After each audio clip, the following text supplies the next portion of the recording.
Welcome to Sons of Patriarchy. I'm your host, Peter Bell. Sons of Patriarchy exists to expose the hidden power structures behind Christian nationalism.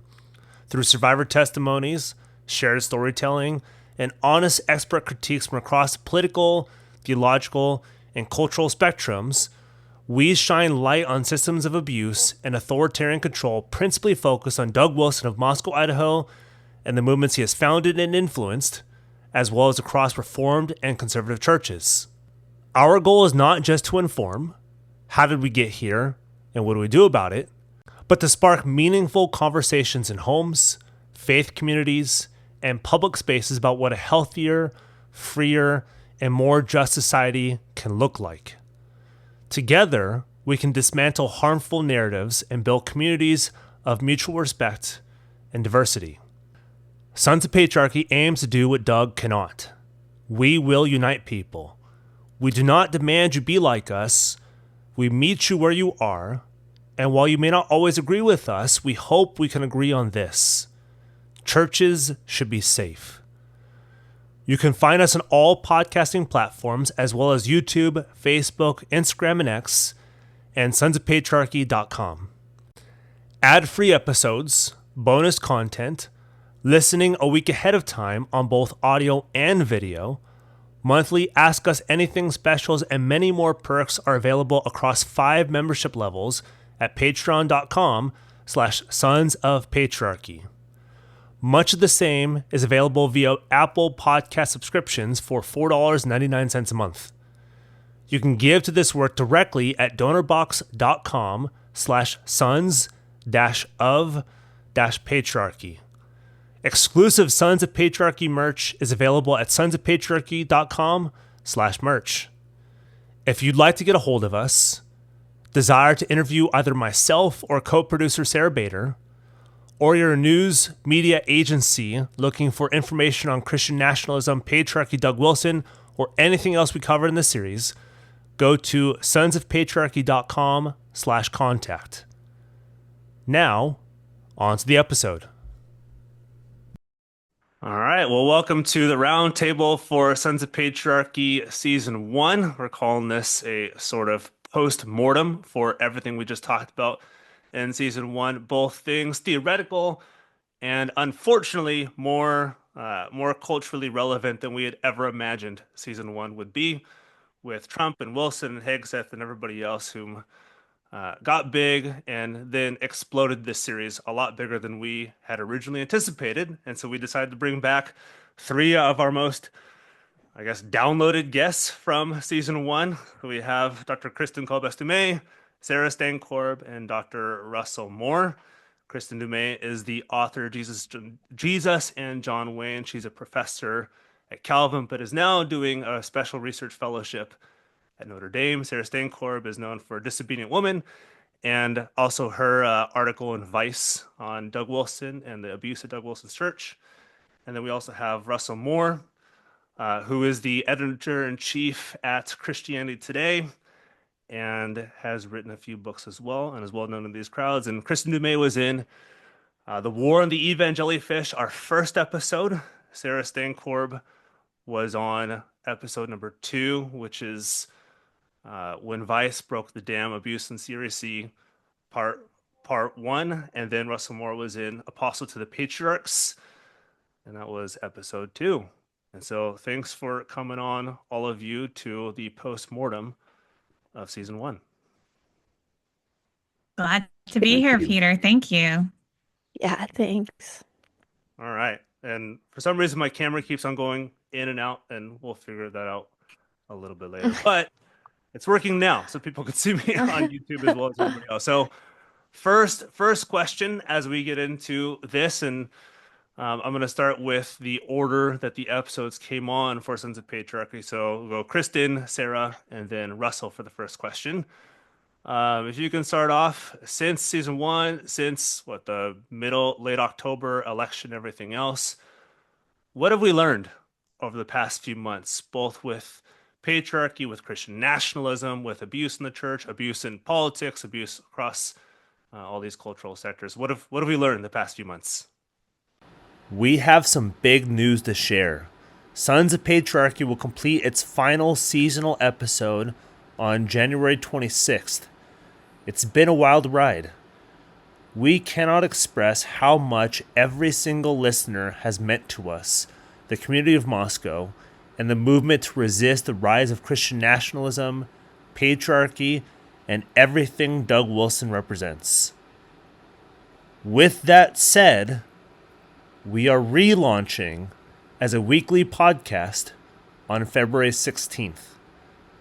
We are also teaming up with Margaret Bronson of Deconstruction Doulas, who will be co-hosting a brand new weekly series under the Sons of Patriarchy umbrella, They Called Her Bitter, with co-owner, producer Sarah Bader, beginning that same week, February 19th. I, Peter, will host Sons of Patriarchy on Mondays, and Sarah and Margaret will host They Called Her Bitter on Thursdays. Sons of Patriarchy will focus on all things Christian nationalism, patriarchy, and Doug Wilson, as well as an expansion into the areas of red pill ideology, the crisis of masculinity, manosphere and alt-right online and in-person communities, tradwife culture, and more. They Called Her Bitter will focus on stories of abuse and triumph, gathering around those left broken and called bitter by their communities and churches, how to love them in their cults, and how to get them out. This synergy between both podcasts will be our new weekly melody, a symbiotic relationship between Monday deep dives and Thursday raw conversations. We could not be more excited. And just wait until you hear our biggest announcement ever in a month or two. 2026 is going to be incredible. See you soon. Well, first, Peter, I want to say thank you for this podcast. I'm a huge fan of all the episodes that I'm not in, and I mean nothing against my episode as well, but I have found it absolutely fascinating, and the particularly the voices from participants, from survivors. Such richly textured narratives that, as somebody who has studied this movement for many, many years now, I am just repeatedly blown away by the clarity of your interviewees and the power of their testimonies. I mean, really, it's not just that they have shocking stories to tell, but that they have such wisdom that they bring to their experience, that they've reflected on this theological wisdom, and just a real gift for explaining. And so just a deep appreciation for all of the participants in this series. And that's connected to to answer your question. Unfortunately, I think the instinct of many of the women who decided to participate in this was correct, that they understood that their stories were not just their stories, but that they were part of something much bigger. And they wanted to warn others, both inside those communities and also outside of these communities, because what we've seen in the past years is, Doug Wilson's influence only grow.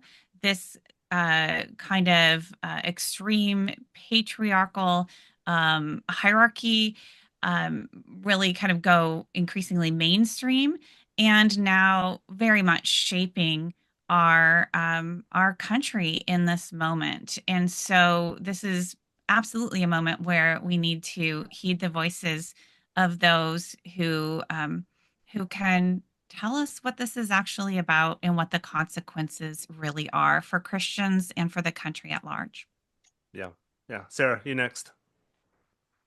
So I first reported on Doug Wilson in Christchurch, thinking it was a microcosm and maybe a warning for small patches of the country. And now here we are, where Christian nationalism is such a powerful force. Um, our democracy is going through a turmoil I think I never expected to really see in my lifetime, despite how much I have reported on the overlap between certain figures who seek authoritarian power in their churches and political leaders who seek authoritarian power over all of us. And in the midst of that, with a series like this, you have these courageous small voices speaking truth to power that is so much bigger than them. And I think on that level, we learn something about the human spirit. I think we have a model for how the rest of us, no matter how exhausted and torn down we feel, we must keep speaking up. So, on a wide view, that's what I've been thinking about. I did see something in the comments that was interesting to me. It was one of the recent episodes, and it was a listener who did not dispute the veracity of the claims, but said it felt like they were in a courtroom with only a prosecutor's voice, Yeah, and where was the other voice? And that made we get me, lots of no those. offense to the commenter, but that made me giggle because for the folks inside high control religions, they only hear one voice. This is such an anomaly to give a microphone or a megaphone to people who are usually the ones silently in the pews or threatened with excommunication or pushed aside, cast out by their former friends and family, and to give them just a moment in time to say what happened to them. And I think when we think about high control, whether it's religion or politics, you end up in a moment of like this overwhelming surround sound where one voice is dominant. And I think, again, the show gives a model for how we can work around that in a time when we are overwhelmed and there's so much noise coming from one corner. The other folks are out there. And thank you for giving us a chance to listen to them. Yeah, of course. Russell, last one on this question. I was also struck by the stories, and I thought about this series while I was reading over the past few weeks George Eliot's old 19th century novel, Silas Marner, Hmm. about a man who was essentially exiled from an extreme Calvinistic sect and had to start all over again, finding his life in a new community. And Eliot talks about the fact that he was in many ways disinherited and had to come to life again in this very slow sort of process of unlearning some things and making new connections and learning new things. And I thought how similar that was to many of the stories being told in the series of people for whom that had to be very difficult to even start to sort through Oh yeah. what happened, why, what does this have to do with someone else. It really is an extraordinary human drama as well as a religious and political one. Yep. So I'm going to snake through this one. So we started with Kristin. So we'll end with Kristin on this next question and start with Russell. And the next question we'll start with Sarah. So I'm going to try to mix it up a little bit as we go through this. So Dr. Moore, question for you to start off with, and we'll go after that. What's the current political situation? So the inauguration of Trump was on January 21st, 20th, one of those 2 days. What has it taught us about our theological leadings, the church, and culture in general, but then the church more particularly so, and how the church has responded to some of the political events over the last few months? Well, I think it has shown us that for at least some sectors of the church and large sectors of the church, the theology is kind of beside the point. The theology is created in many cases post hoc. And that's one of the reasons why we see this really bizarre sort of coalition that extends from very creedally detailed Calvinists all the way over to New Apostolic Reformation, Pentecostal types.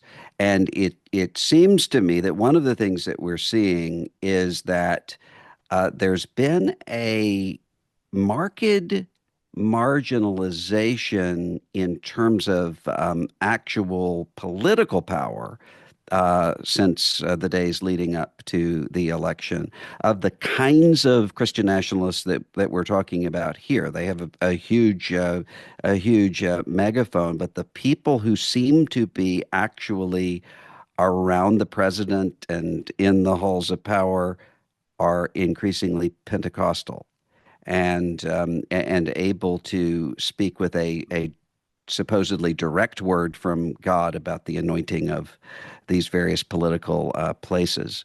So I think there's a morphing going on, and I don't know where it's ultimately going to lead.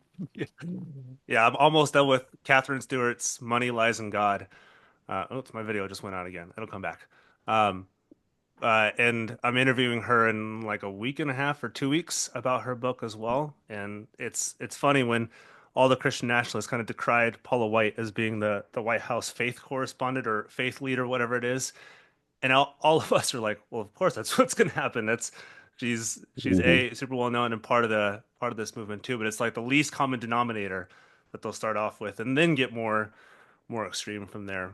So Sarah, same question. What's the church seeing?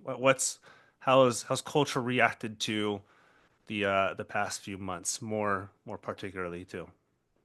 So I think the observation that theology is post hoc is really something I'm going to write down and put on a post-it on my monitor because it's something I feel like it explains a lot of what baffles me as someone who's not inside a church community, but it also has to wade through heaps of theology to try to understand what people are telling me.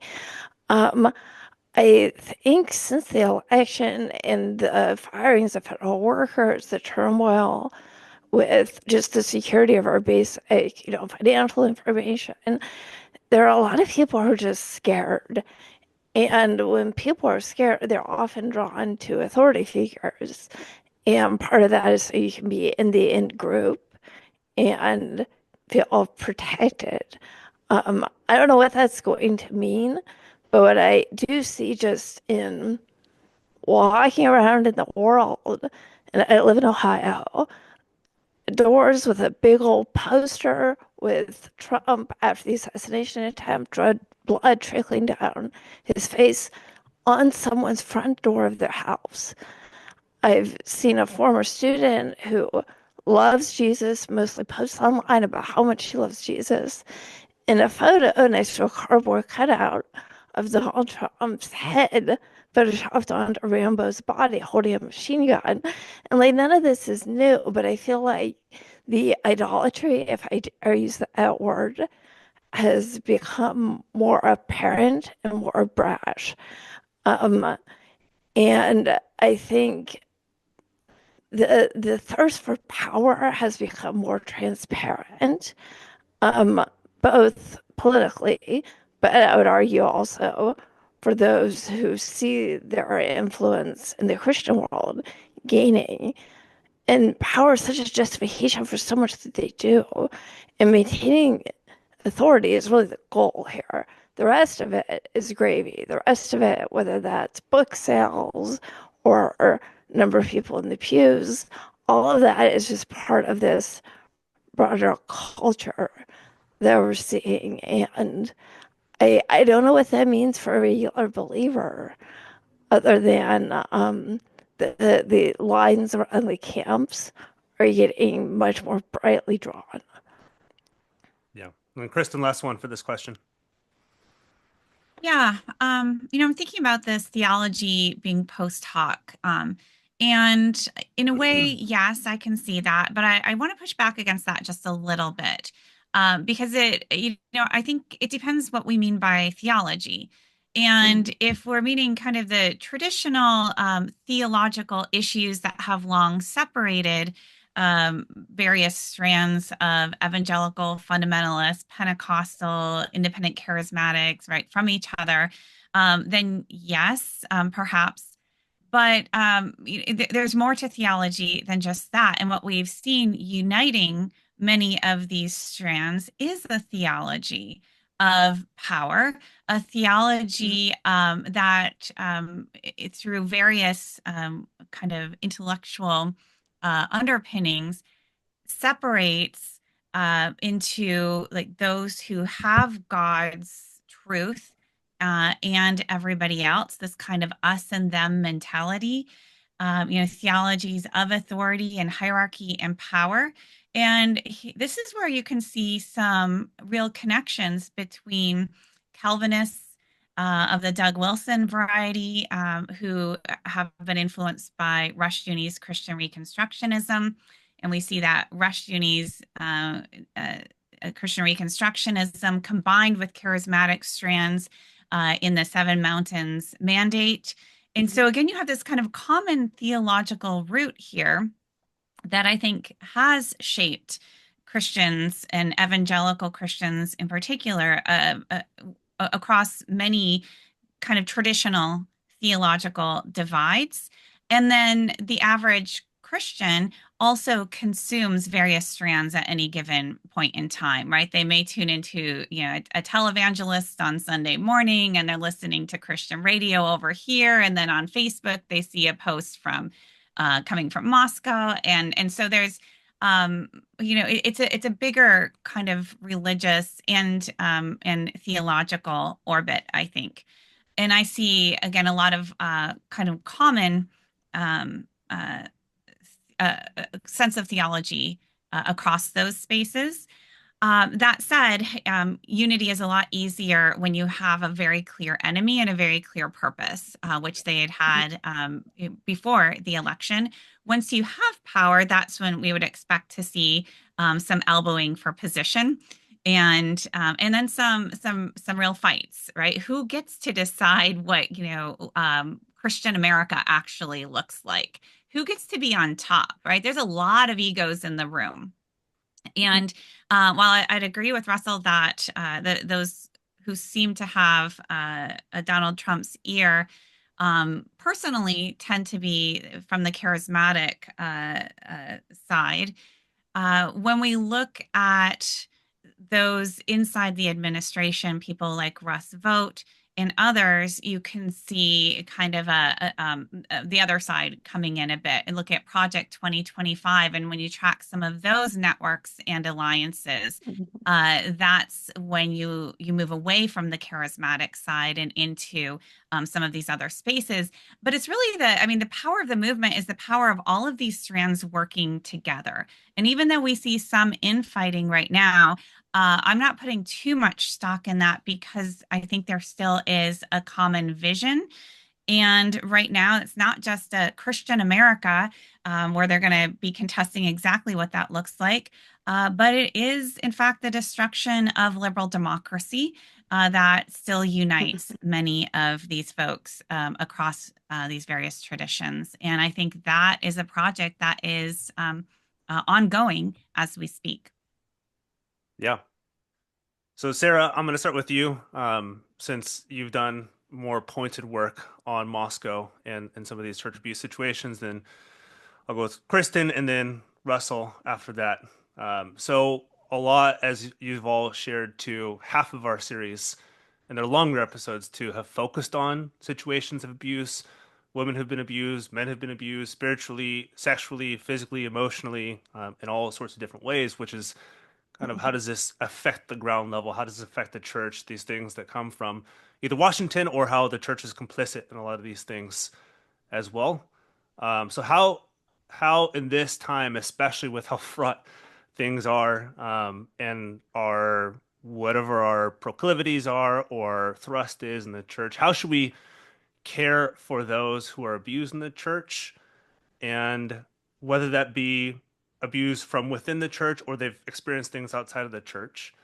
And how should our churches respond both to these kinds of reports, these abuse cases in the church when somebody comes up and is accusing somebody else, but then also those who are fearful of surrounding culture, those who are not sure what the future beholds, whether they're minority population, whether they're refugees, whether they're women, whatever it may be, how should our churches respond to this as well?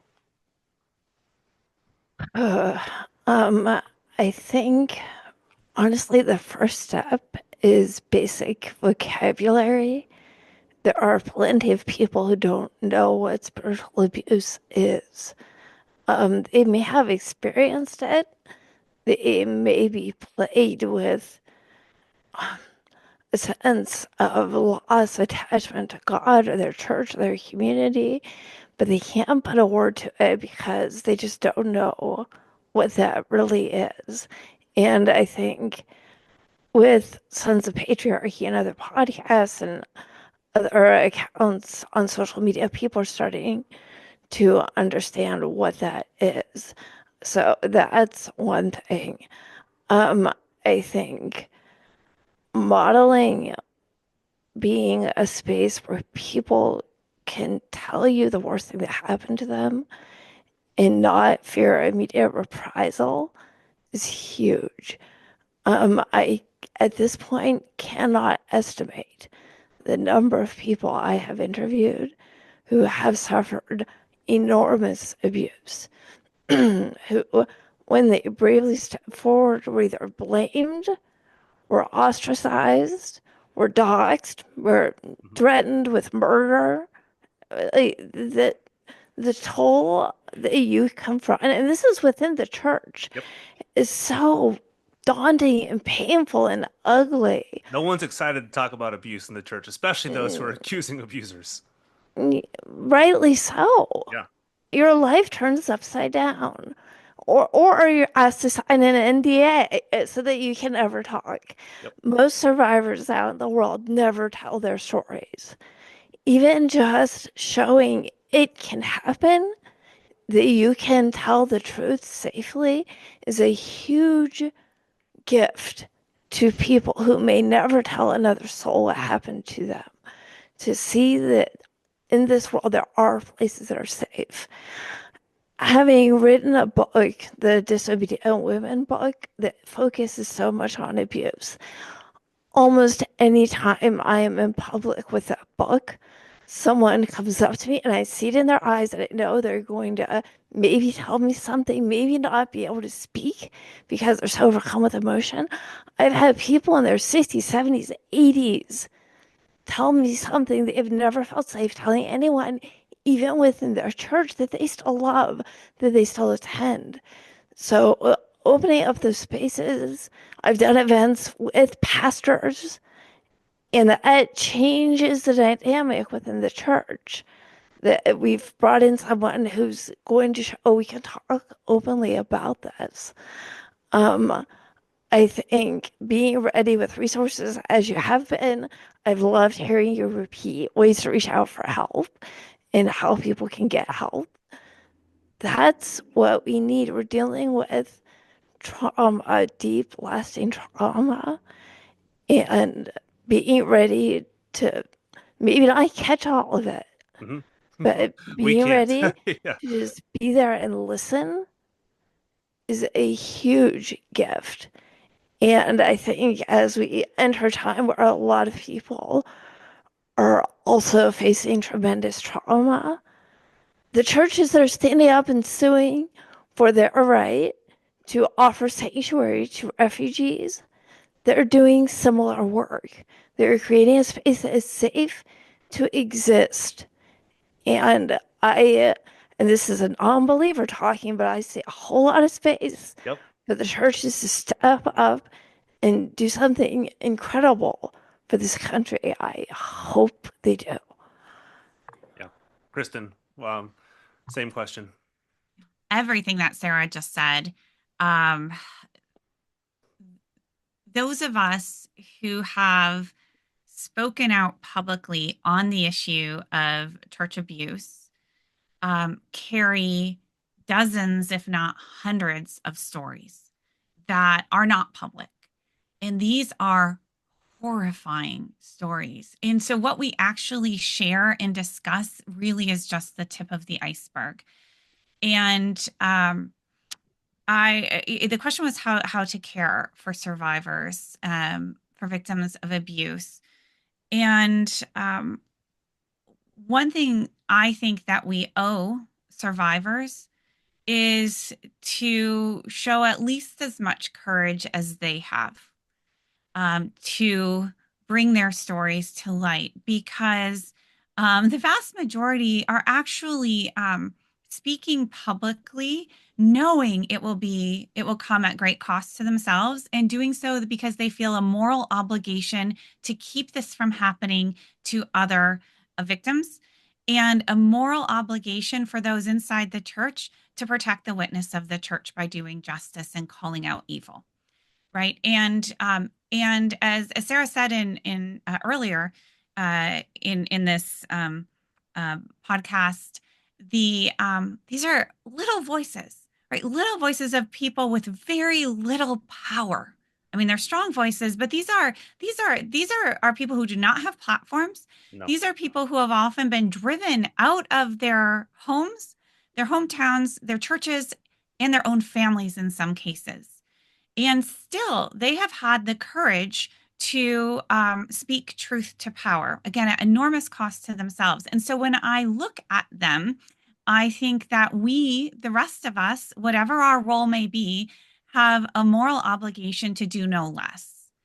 And I will say that I've spoken over the years on a number of controversial topics, and all of my work doesn't always win me all kinds of fans in certain spaces, but nothing that I have addressed has brought about the same kind of vicious attacks as when I have spoken out on sexual abuse of women in churches.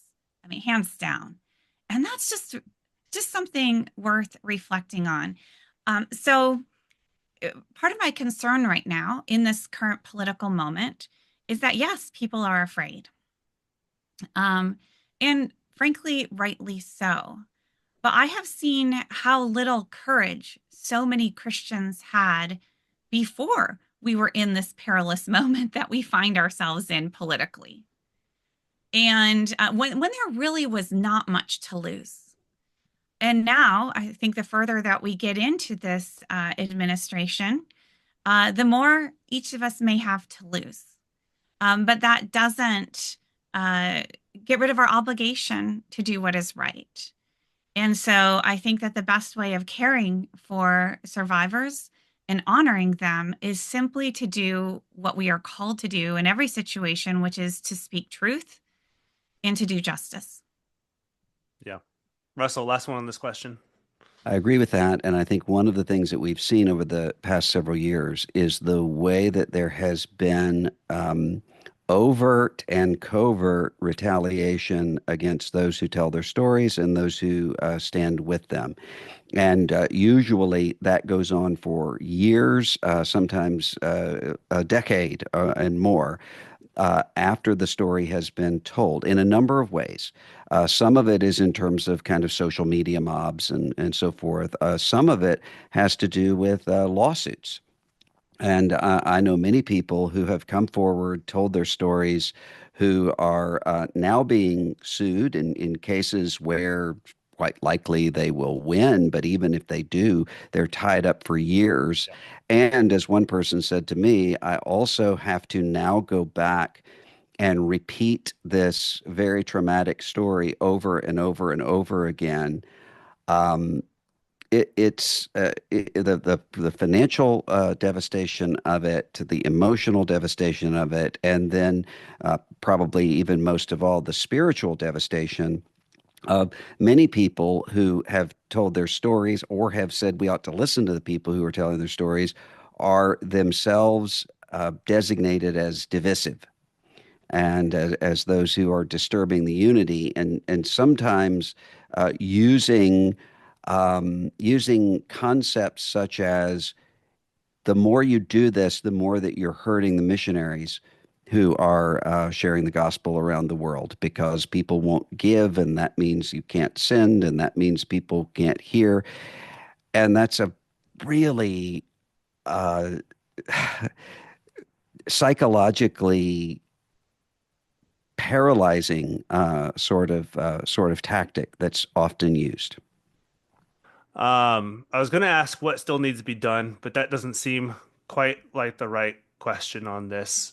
Maybe the question to ask, especially again in our current cultural political moment, it's maybe like what are first steps for churches? What are first steps for those who are dealing with the political fallout, the cultural fallout, and especially what's happening in the church? Maybe it can kind of seem overwhelming for a church like we don't like where the country's heading, or for churches that are trying to deal with church abuse, and they're like, do I have to take everything all at once? How do I even begin to start addressing some of these questions that are coming at me? So what are taking some of this stuff that we've talked about, first steps for churches that are trying to deal both with internal problems, big problems like church abuse, or external problems like the political climate that we're all in? Ooh, those are both massive questions. I feel like Russell really should start this one on the what churches should do. Um, I think that I mean, first of all, on abuse, if a church realizes, hey, we really haven't given much thought to this, there are really great resources out there. So my first advice would be consult an expert. Don't make it up on the fly. There are best practices. I know in our film for our daughters on this issue, we include resources for organizations, churches, institutions to contact to have their own processes reviewed. That there are really great um, resources out there that a lot of thought has gone into. And so, I would and do actually refer people there. In terms of the political situation, man, I think that, and I talk with a lot of pastors, probably not as many as Russell does, but, I think just preaching truth really has to be at the core of a church's mission, and frankly being prepared to lose everything. I think that's what it takes for, and this isn't just for churches, for many of us. I think that there are so many reasons for kind of self-preservation, or think about, oh well, if we deal with this massive problem, right, what about the missionaries over here, as Russell mentioned, or if what about our offerings? What if we lose these donors, or what if we and as the church and the broader kind of evangelical infrastructure has grown, and this is not just an evangelical problem or even just a church problem, right? But the kind of the more power that is amassed, even to do good things, right, the less people tend to be willing to risk. And that creates a real problem, particularly for institutions whose mission it is to speak truth, right? Whose mission it is to present biblical truth to the best of their understanding, when we know from the Bible itself that some of the teachings will be unpopular, and some of the teachings, as we try to faithfully interpret these teachings, will not please people with power. I mean, that's kind of at the heart of the gospel, through and through, and that sometimes what must be said is not conducive to a successful fundraising campaign, right? I mean, we just have to acknowledge this, and have church leaders and members willing to proceed, not recklessly, very carefully and cautiously, but also courageously. And again, I think the key, what I found in my own work, is right up front, really kind of becoming okay with, as best you can, the possibility that you could lose everything. Yeah. Otherwise, I don't know how you do what has to be done in times like these. Yeah. Russell, same one. And maybe like Kristen said, focus a little bit more on the political situation and what our first steps forward are for those who are who are freaking out right now. Well, I think the primary issue is psychological because there are people who are overwhelmed, as you mentioned, exhausted, demoralized, ready simply to give up. And I think one of the things that you see happening in local congregations, and this has been happening for quite a while with politicization, also with abuse, also with racial questions Mm, is the fact that a very small group within the church or the denomination or whatever it is often working with a completely different psychology than the rest of the congregation or the rest of the denomination. And for lack of a better word, normies don't understand that. And so what happens is you have a pastor who I know, a pastor who simply asked his congregation to pray for the family of George Floyd after the murder of George Floyd, hmm who was then labeled a critical race theorist, which in this case was just absurd. And this was happening for so long that a couple things took place.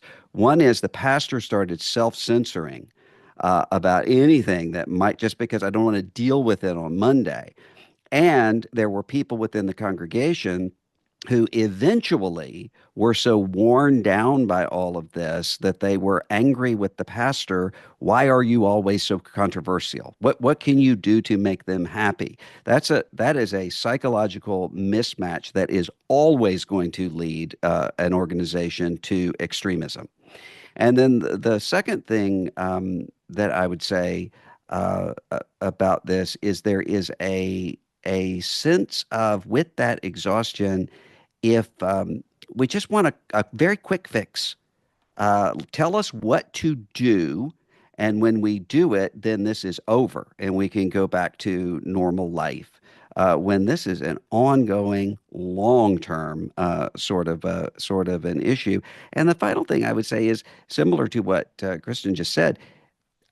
Peter Berger wrote about in the 60s about what was the biggest determining factor about whether a white pastor would address questions of Jim Crow segregation or not. And one of the things he found is whether or not there's a building program going on. Because in every one of these cases, I mean, we can see it in the authoritarian church scandals, we can see it in the political area as well. What people say to themselves is, we have to deal with this someday, but we can't deal with it right now because we're right in the middle of this or that and we can't afford to do it. And you have a certain kind of person who is saying, I'm going to conserve my influence because if I'm not at the table, I'm not going to be able to address it. And it means I'm going to be replaced with somebody worse.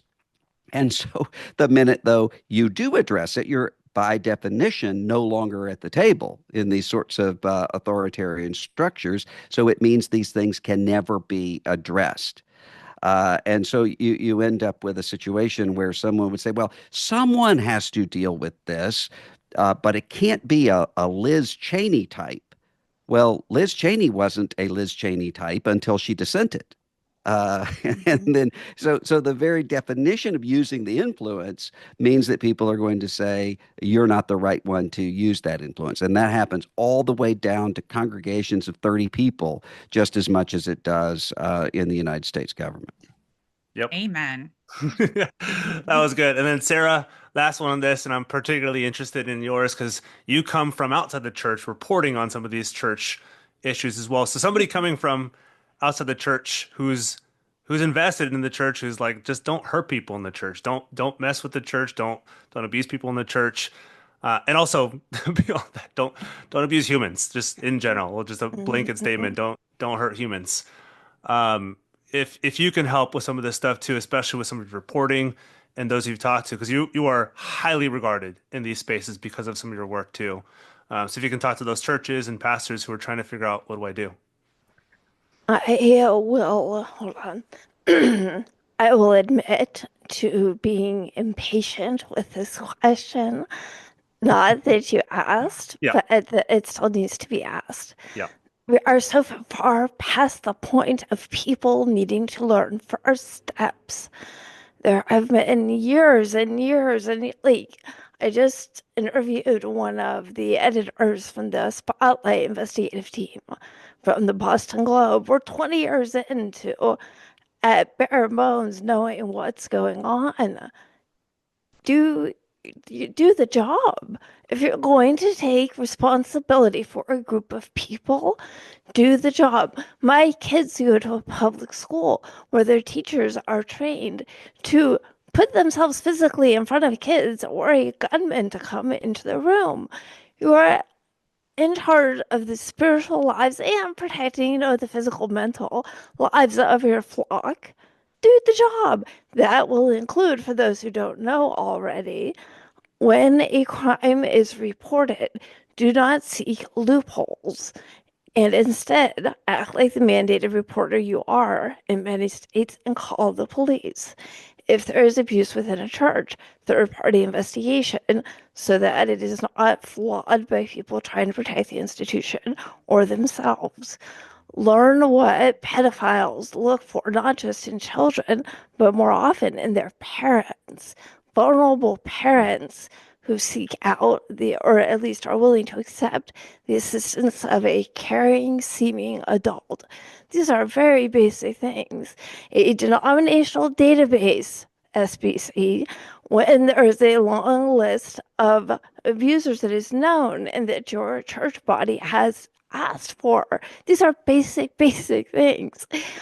I don't know how to answer this question calmly. I will say No, keep going. that in terms of this political moment, where we are also going to see a lot of people whose basic needs need to be tended to.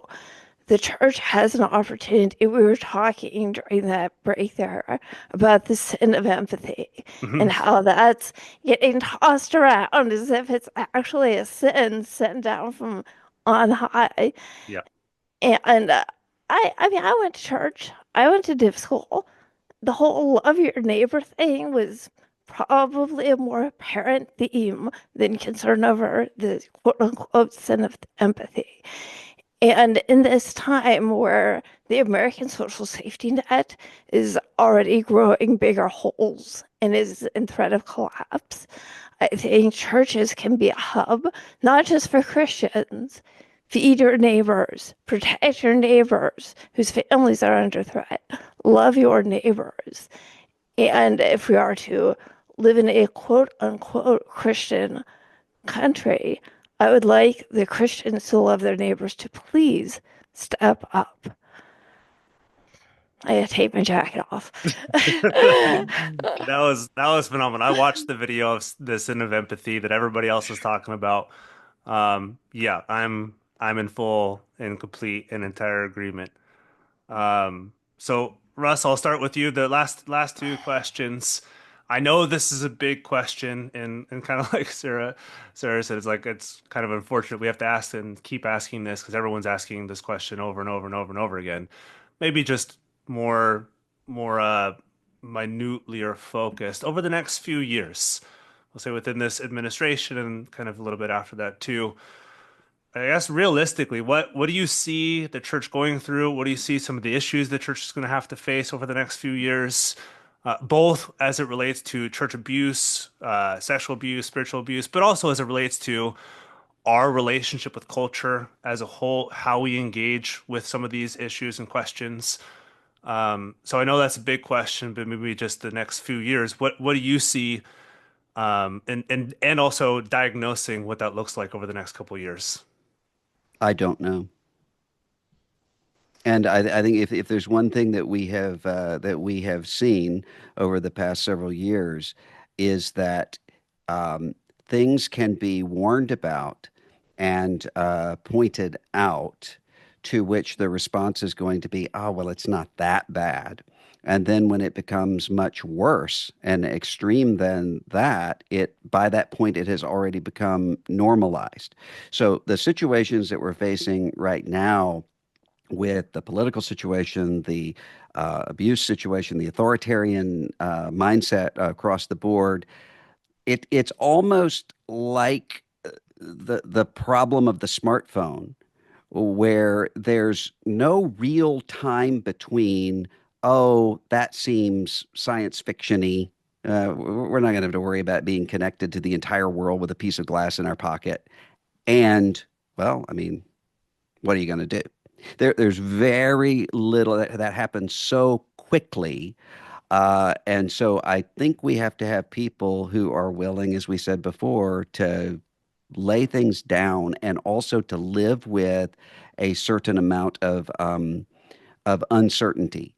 I will have Christians who will often say, "Give us some hope." And what I find they usually mean by that is give us some reassurance, this is all going to be okay, or give us a step-by-step game plan as to how we fix this and then go back to normal. And my response is hope that is seen is not hope. Instead, what we have to do is to realize we are in a time when God is doing something we can't see and we can't know. We have to remain faithful and do the right thing, even when we don't know exactly what the outcome of that is going to be. Yep. Like Sarah said, just do your stinking job. Just Yeah. what you're told to do, just do it. That's Yeah. it sounds kind of uh crazy and imaginative, but it's just realistic. Kristen, same question too. Let's maybe it's I don't know, and I think that's also an honest answer as well. What do you see over the next few years for the church politically, culturally, when it comes to abuse? Some of these big questions that Christians and pastors are trying to wrestle with. First, I'll say that I'm often uncomfortable, always uncomfortable with the language of the church. Yeah. And I mean, Russell kind of gently pushed back a little bit the first time you used that to talk about kind of various Yep. church Yep. responses. But that is the way that I often see that term used is by people wielding power who are taking it upon themselves to define the church and then to direct the church in ways that I sometimes find problematic, or to conflate the church as the spiritual church, the body of Christ, with their little religious empire, Yeah. right? The church that they happen to inhabit or lead. That is very, very common among evangelicals. I mean, Catholics also, right? But Mhm. the church.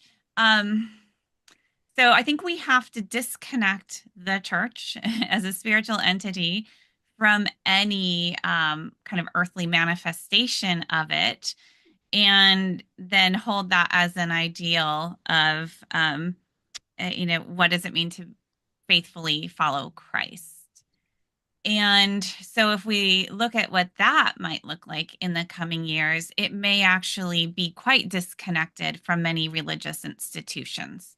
Again, uh, organizations or individuals with power, when there is a threat, the natural tendency is to preserve that power. And there's all kinds of righteous excuses that we can come up with. Individuals, right? We have the same kind of survival instinct, but I think it can be a little bit easier for individuals to say, "I'm." This will be an act of courage that I feel called to do, without the baggage of, "Oh, but what about all of the people or the mission or the witness?" Right? Which is to say, in as much as I can think about the church in the coming years in this country, I I know that historically faithful Christianity has often thrived when it is on the margins. So in that respect, I would look for that to be thriving, not at the centers of power, not at the centers of Christian America. That's where I would expect a lot of corruption to be happening and a lot of damage to be done, as we're already seeing. Um, so, yeah. Uh, Also, I have a very hard time seeing what might be coming down next week, to be honest. And so, to put that several years out is pretty much impossible. I mean, I can't even make family plans for April because I'm wondering what is going to happen that may affect our lives and my life between now and then. And so this is an incredibly disruptive time. And as a historian and as somebody who is in my 40s, I will say it is also, certainly in my lifetime, absolutely unprecedented. And historically speaking, for the country writ large, you can maybe look to a couple of eras in our nation's history, right before the Civil War. And certainly in the American South, if you were not a white person, there was this kind of uncertainty and precarity. But as a nation as a whole, this is uncharted territory, and so I feel that very much and find it very hard to envision a future or predict the future. Yeah. Sarah, last one on this question, then we'll do one final question. So this is something I'm thinking about a lot right now. I'm working on a book Yep. about women leaving the church. And it's something as a woman who left the church, Hmm. in my early 20s, I've been watching this data, and it's in almost every faith in the world, women outnumber men. And when women start to leave, sociologists of religion say usually your society's on the way to secularizing. Women are a key indicator. Um, Younger women, Gen Z women, the gender gap has now flipped, which to me, that says something about the future. I'm not sure what it says, but it says something. Um, I, it may be that we see more men filling those pews, more men drawn to patriarchal churches. That seems to be at least some of the chatter I'm hearing. What I wonder about is like 10, 15, 20 years from now, those young women, when they become mothers, and usually we inherit our religion from our mothers, when they raise kids, what will they tell them about the church that they saw growing up? Is it all of the ugliness and now the attachment to a political movement that is destroying people's lives? Probably for a lot of them, yes. So, what does that tell us about the future of Christianity? I think gender may become even weirder within some of the churches that remain. Um, and I think another piece that I am seeing is I've interviewed a lot of women. Some still consider themselves Christians.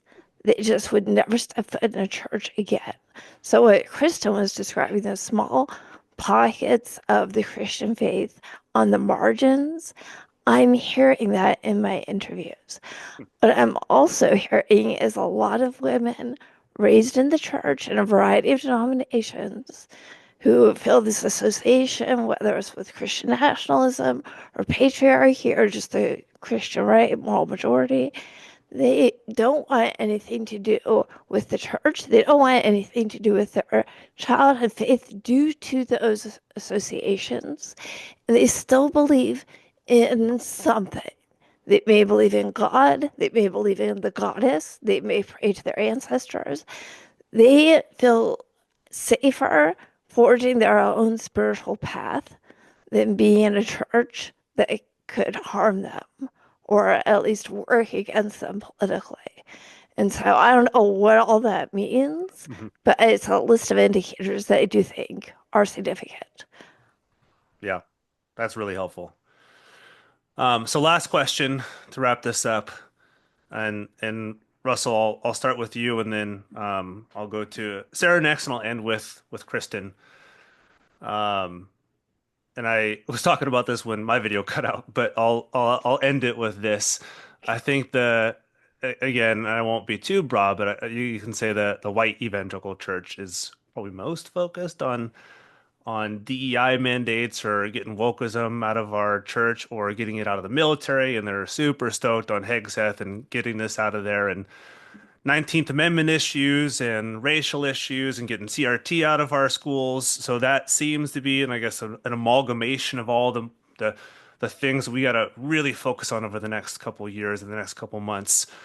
What do you see as really kind of the harbingers, the like the axis that we're turning on over the next few months, over the next few years, if we can even think that far, the issues that we should be focusing on in our current cultural moment, not the ones that we're being told that we have to be focusing on in our modern moment. Well, I think the deepest thing we should be looking at is authoritarianism and rejection of the structures of small L liberal democracy that will manifest themselves in all kinds of different ways.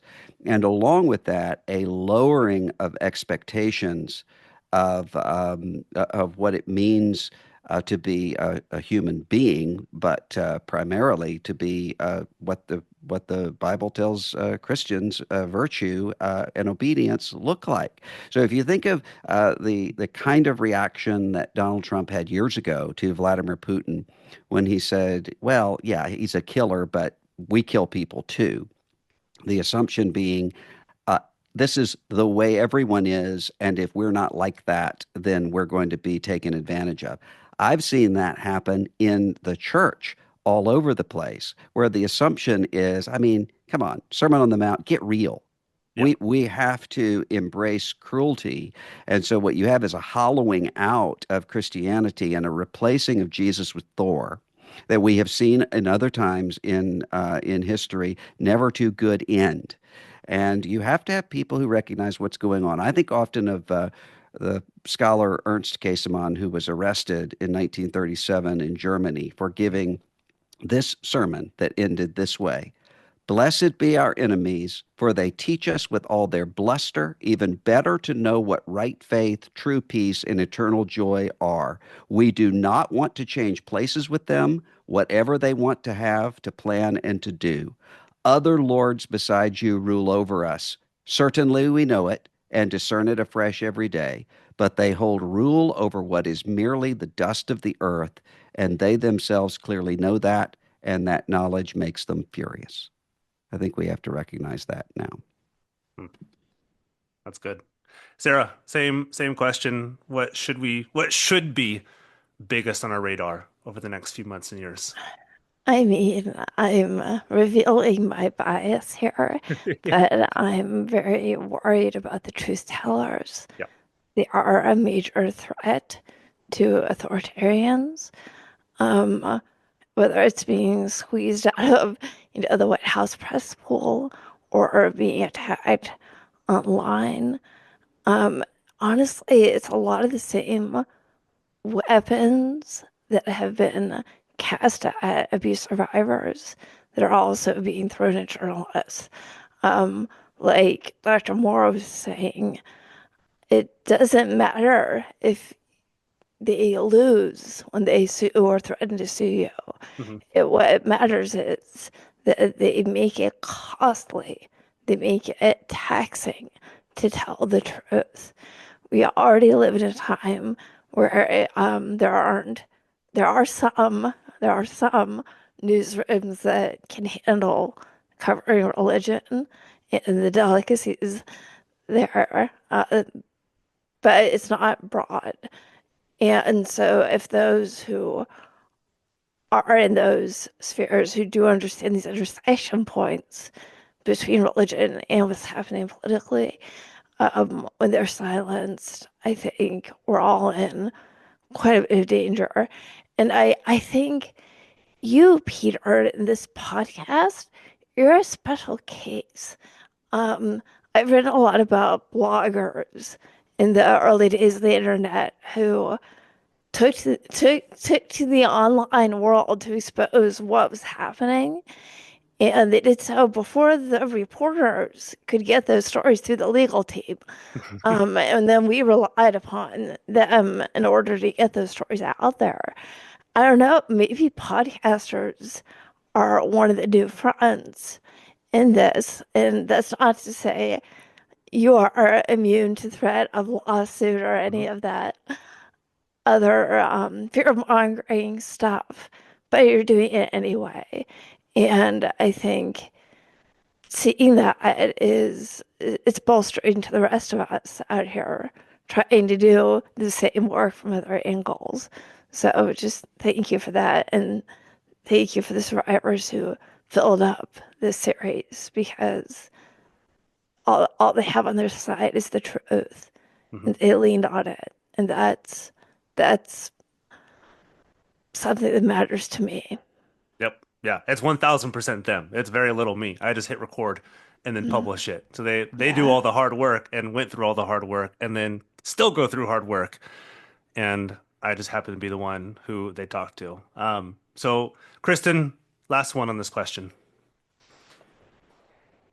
Oh, I've kind of been swept up in the answer, so I'll only have a hazy memory of the question, but I'll just talk on related Yeah, themes. like what should we be focused on versus what we're told we should be focused on? Okay, thank you. Okay, that's a helpful focus here. Um, I think that it is a really good question because part of what we are living through that is so bewildering right now is a massive experiment in propaganda. And I mean, for those of us, kind of truth tellers who try to write books that are 100% accurate, that submit our own work to fact checkers and then thorough legal review and try to get every fact right and every interpretation as accurate as it can possibly be. Right, that is not the name of the game out there right now. Mm-mm. And I mean, each of us here has had multiple allegations thrown at us, smear campaigns against us, and uh, and somehow the other side can get away with this um, daily, hourly. And right now, I mean, if you go onto social media, if you go onto X and any major platform, you will see the propaganda machine at work. And it now has billionaires behind it. The algorithms are teed into this. And we're out there just trying to say, no, actually, no, wait, not true. This is not accurate. And so what happens now is we are all living in a world in which we no longer can define the terms, right? The terms are defined for us, then we're kind of needing to answer on their terms. I mean, you mentioned things like woke and CRT and even the sin of empathy. What Hmm. we're seeing here is new definitions being concocted in real time. I remember years ago, I was seeing conversations about CRT bubbling up and didn't pay it too much attention. And the first time I was accused of being a CRT activist, I had to actually Google the term to make sure I understood. I mean, I knew it was something bad and had to do with racial justice, but I was like, but really, what's CRT? And when I actually read the definition, I was like, okay, yeah, that's really not me. But it didn't matter, right? I very soon after had, speaking events, major events at a Christian college, right, canceled because of the allegation that I was a CRT activist. When the president of the university told me, Kristin, we know that this is absolutely untrue, but he just didn't have the strength or wherewithal to take on that particular battle, right? So you're giving away the game, or the sin of empathy now, right? Or woke, right? And it's just been through repetition becomes the kind of the new reality, but just refuse to play that game. Insist on accurate definitions. What do you mean by CRT? What do you mean by woke? What is the sin of empathy? And before we move further, and before I address you on your own terms, right, we need to define those terms, because right now there's a real threat that the very language being pushed at us is changing the way that we think, and limiting our ability to then speak what is true. And that's something that I'm aware of just all the time. The other thing I would say is we need to hold on to virtue. That is something that has largely been lost in Christian conversations, particularly in Christian nationalist spaces, where there is always an agenda, which is to deal with structures and get power and laws and worldview and things like that. When what disappears from that conversation is virtue. And what are the fruits of the spirit, right?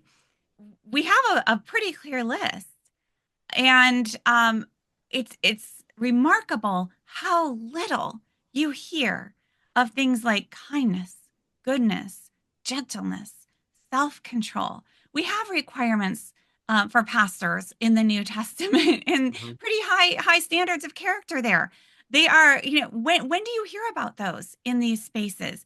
The absolute, utter, abject lies that are spewed on a daily, hourly basis from these people who claim the name of Christ, right? We need to get back to core teachings of virtue. And that's why, again, the sin of empathy discourse is so fascinating, because this is taking direct aim at, at a virtue. And what they're trying to do is essentially take people who have been reared in Christian spaces and tell them, no, many of the things that you actually learned, the ideals that you're trying to hold yourself up to, of loving neighbors, of being selfless, of following Christ, which means giving up power, becoming a servant unto others, not just women to their husbands, but all of us to serve others. And that, it's a world turned upside down. That is what is so revolutionary about the Christian gospel. What they are doing is they are taking core Christian teachings and trying to twist those so that they are no longer recognizable. And they no longer do, they no longer really function in the way that they were meant to function. And so I think we just need to be much, much smarter in how we engage in these conversations and educate ourselves on these tactics.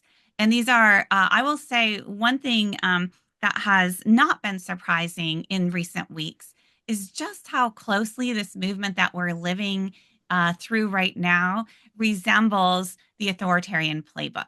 Like, Mhm. not even any creativity here. It's just, cut and paste. And so we need to be much more aware. We can't just be truth tellers out here. We need to be very smart and understand precisely the nature of what we're up against right now and why it's so hard to do what we're trying to do. Yeah.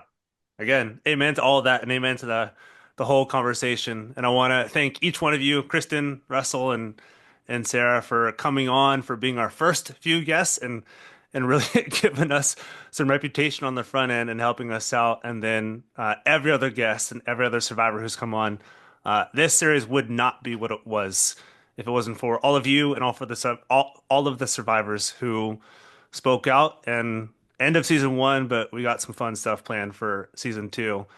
And season one was trying to feel out the situation, and season two is like I think we got a little bit of a grasp, and I think we can go a little harder than we did season one. So that's what we're doing. So thank you guys so much for your time, for your expertise, and for contributing to this series.